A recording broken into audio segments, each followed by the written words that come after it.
Hello বন্ধুরা, আমি সোনু আছি তোমাদের সঙ্গে।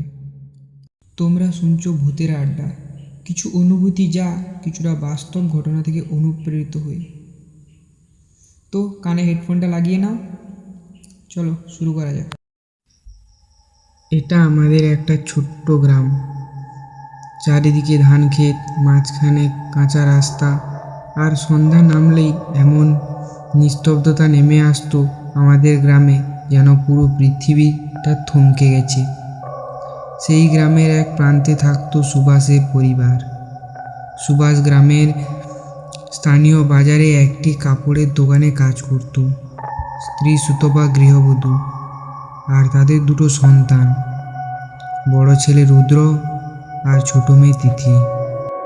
অভাব ছিল কিন্তু শান্তি ছিল।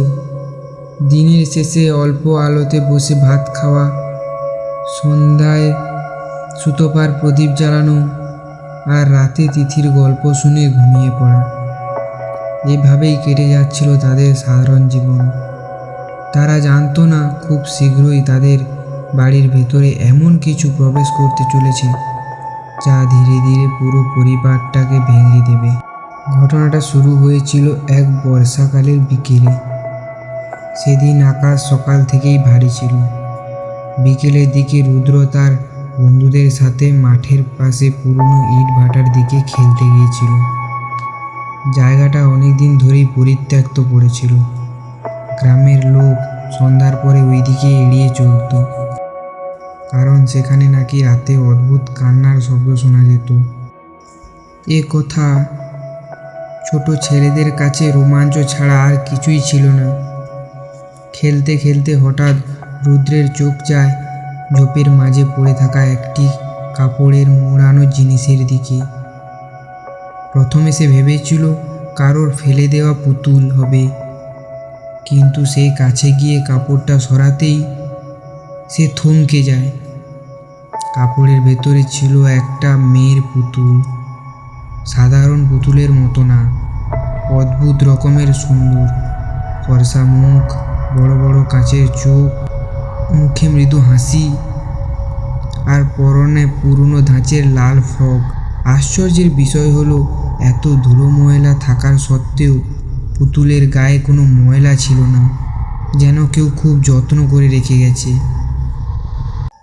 রুদ্র পুতুলটা হাতে নিতেই কেমন যেন ঠান্ডা অনুভব করলো, কিন্তু তার সঙ্গে সঙ্গে মনে পড়ে গেল তিথির কথা। তিথি অনেকদিন ধরেই একটা বড় পুতুল চাইছিল। দোকানে সে প্রায়ই বলতো, দাদা আমার যদি একটা পুতুল থাকতো। সংসারের অবস্থা এমন ছিল যে নতুন জামা কাপড় কেনাই কষ্টকর ছিল, পুতুল তো অনেক দূরের কথা। রুদ্র পুতুলটাকে বাড়ি নিয়ে এলো। বাড়িতে এসে পুতুলটা তিথির হাতে দিতেই তিথি আনন্দে আত্মহারা হয়ে গেল। সে পুতুলটার নাম দিল মীরা। প্রথম দিন সব কিছু স্বাভাবিক ছিল, কিন্তু সমস্যা হয় দ্বিতীয় রাত থেকে। গভীর রাতে সুতপার ঘুম ভেঙে যায় একটা অদ্ভুত শব্দে, যেন মনে হয় কেউ আস্তে আস্তে কথা বলছে। প্রথমে সে ভাবে হয়তো বাইরে কেউ হাঁটছে, কিন্তু শব্দটা আসছিল তিথির ঘর থেকে। সুতপা উঠে গিয়ে দেখে তিথি বিছানার এক কোণে বসে আছে, আর পুতুলটাকে সামনে রেখে বিড় বিড় করে কথা বলছে। ঘরের বাতি নেভানো ছিল, শুধু জানলা দিয়ে চাঁদের হালকা আলো ঢুকছিল। সেই আধো অন্ধকারে মেয়েটার মুখ এত অস্বাভাবিক লাগছিল যে সুতপার বুক কেঁপে ওঠে। সে ডাক দিতেই তিথি চমকে তাকায় তার দিকে, হেসে বলে, মা, মীরা ঘুমোতে ভয় পাচ্ছে। কথাটা শুনে সুতপা অস্থির অনুভব করলেও বেশি কিছু ভাবেনি। ছোট বাচ্চারা খেলতে খেলতে এমন করেই। এরপর থেকেই প্রায় প্রতি রাতেই তিথিকে একা কথা বলতে দেখা যায়। কখনো সে হাসতো, কখনো সে চুপ হয়ে যেত। একদিন সুভাষ রাতের বেলায় টয়লেটে যাওয়ার সময় দেখতে পেল বারান্দার শেষ মাথায় কেউ দাঁড়িয়ে আছে। অন্ধকারে কিছু স্পষ্ট বোঝা যাচ্ছিল না। সে ভাবছিল হয়তো চোর, সে সেদিকে এগিয়ে যেতে জিনিসটা মিলিয়ে গেল। ঠিক সেই সময় তার কানে আসে এক শিশুর মৃদু হাসি। সে পুরো বাড়ি খুঁজেও কাউকে পেল না। তারপর দিন সকালেই বাড়িতে প্রথম অস্বাভাবিক ঘটনাটা ঘটে। রান্নাঘরে থাকা বাসন ভাঙা অবস্থায় মেঝেতে পড়ে থাকে, অথচ রাতে সব গুছিয়ে রাখা হয়েছিল। সুতপা প্রথম ভেবেছিল বিড়াল হয়তো কিছু করেছে, কিন্তু একটা বড় পিতলের হাঁড়ি যেভাবে এক কোণে ছিটকে পড়েছিল সেটা কোনো প্রাণীর পক্ষে ঘটানো সম্ভব নয়। যেদিন থেকে বাড়ির পরিবেশটা বদলে যেতে শুরু করে, তিথি ধীরে ধীরে অন্যরকম হয়ে যাচ্ছিল। আগে যে মেয়েটা সারাদিন হাসি খুশি থাকতো, সে এখন প্রায় চুপচাপ বসে থাকতো, কখনো কখনো ফাঁকা দেওয়ালের দিকে তাকিয়ে থাকতো। একদিন দুপুরে সুতপা দেখতে পেল তিথি আয়নার সামনে দাঁড়িয়ে কারোর সাথে কথা বলছে, কিন্তু ঘরে কেউ ছিল না। সে কাছে যেতেই তিথি বিরক্ত হয়ে বলে, মা তুমি এলে কেন? ও রাগ করবে বলতে কাকে বোঝাচ্ছে জিজ্ঞেস করতে। তিথি কোনো উত্তর দেয়নি, শুধু পুতুলটাকে শক্ত করে জড়িয়ে ধরেছিল। এর কয়েকদিন পর ঘটে গেল এক ভয়ঙ্কর ঘটনা। সকালে সুতপা ঘুম থেকে উঠে দেখে তিথির পিঠে 3টা লম্বা আঁচড়ের দাগ, যেন কেউ ধারালো নখ দিয়ে টেনে দিয়েছে। দাগগুলো এমন গভীর ছিল যেটা থেকে সামান্য রক্তও বেরিয়েছিল। তিথিকে জিজ্ঞেস করলে বলে মীরা রাতে রাগ করেছিল। কথাটা শুনে সুভাষের মাথাটা গরম হয়ে যায়। সে সঙ্গে সঙ্গে পুতুলটা নিয়ে ফেলে দিতে যায় গ্রামের ডাস্টবিনে। পুতুলটা ফেলে দিয়ে সে বাড়ি ফিরে আসে। সেদিন রাতে সবাই কিছুটা নিশ্চিন্ত হয়ে ঘুমিয়েছিল, কিন্তু পরের দিন সকালে তিথির চিৎকারে ঘুম ভাঙে সবার। দৌড়ে গিয়ে দেখে তিথির বিছানার ওপর পুতুলটা বসে আছে, আগের মতোই পরিষ্কার, ঠোঁটে হাসি। সুভাষের হাত পা ঠান্ডা হয়ে যায়। সে নিশ্চিত ছিল যে পুতুলটা নিজের, সে গিয়ে অনেক দূরে ফেলে দিয়ে এসেছে। সুতপা ভয় পেয়ে কাঁপতে শুরু করে, কিন্তু তিথি পুতুলটাকে বুকে জড়িয়ে বলে কেউ তাকে ফেলতে পারবে না। সেই রাত থেকে পরিস্থিতি আরও ভয়াবহ রূপ নেয়। মাঝরাতে দরজায় ধাক্কানোর শব্দ শোনা যেত, কখনো ছাদে কেউ হাঁটছে মনে হতো। একদিন সুভাষ স্পষ্ট শুনতে পেল রান্নাঘরে কেউ হাসছে। সে সাহস করে ভেতরে ঢুকতেই সব শব্দ বন্ধ, কিন্তু মেঝেতে ছড়িয়ে ছিটিয়ে পড়েছিল চাল ডাল আর ভাঙা কাঁচ, যেন কয়েক মিনিট আগে কেউ তাণ্ডব চালিয়ে গেছে।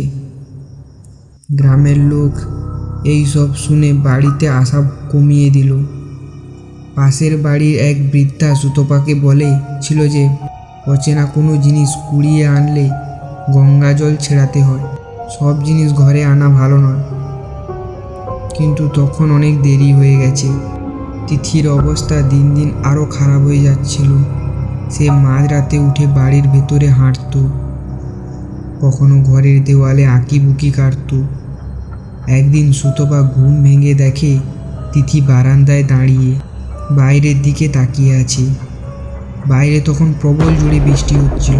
সুতপা তখন কাছে যেতেই তিথি খুব ঠান্ডা গলায় বলে, ওরা আসছে। কারা প্রশ্ন করতে মেয়েটা ধীরে ধীরে ঘুরে তাকায়। সেই চোখে তখন এক আলাদাই দৃষ্টি ছিল, যা কোনো শিশুর মধ্যে থাকা সম্ভব নয়।